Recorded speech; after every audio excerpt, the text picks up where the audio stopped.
Здоров, неуважаемый. Это циничный комяк с новой порцией охуительных новостей из Республики Коми.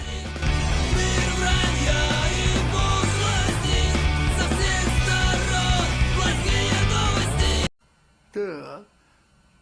Ну давай бомби.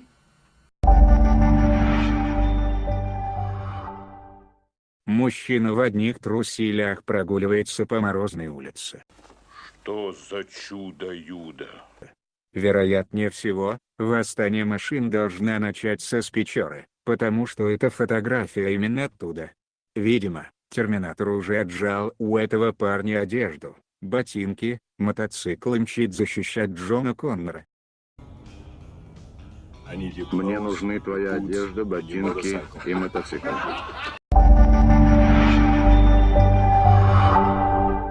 Сыктывкарские пассажиры взяли автобус на буксир.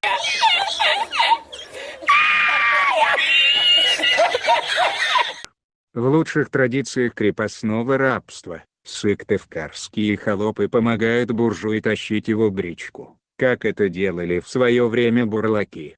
Бесспорно, это сервис, в котором мы догнали и обогнали Европу.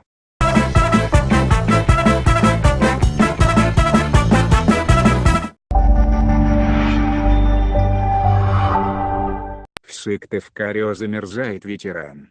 Ветеран Великой Отечественной войны живет в аварийном доме в Дернасе. Жильцов должны расселить до 2026 года, но находиться там пожилому ветерану уже сейчас невозможно из-за дубака. Щель в стене под квартирой ветерана такой ширины, что в нее входит рука человека. И входит.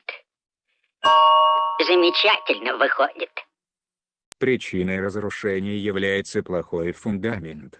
Так как дом признан аварийным, капитальный ремонт в нем невозможен.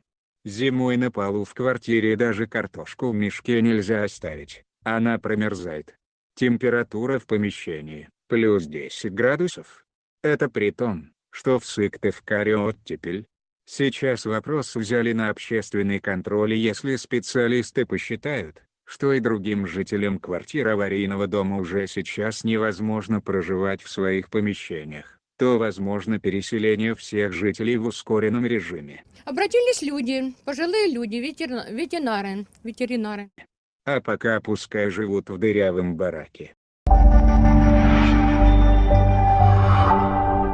А чтобы ветеран окончательно не замерз и не откинул медали, согревать его будет. Это духовная скрепа. В Сыктывкаре появится памятник, посвященный Великой Отечественной войне. В Верхнем Аксаковке решено установить памятную табличку в честь ушедших на фронт земляков. Как говорится, Это Россия!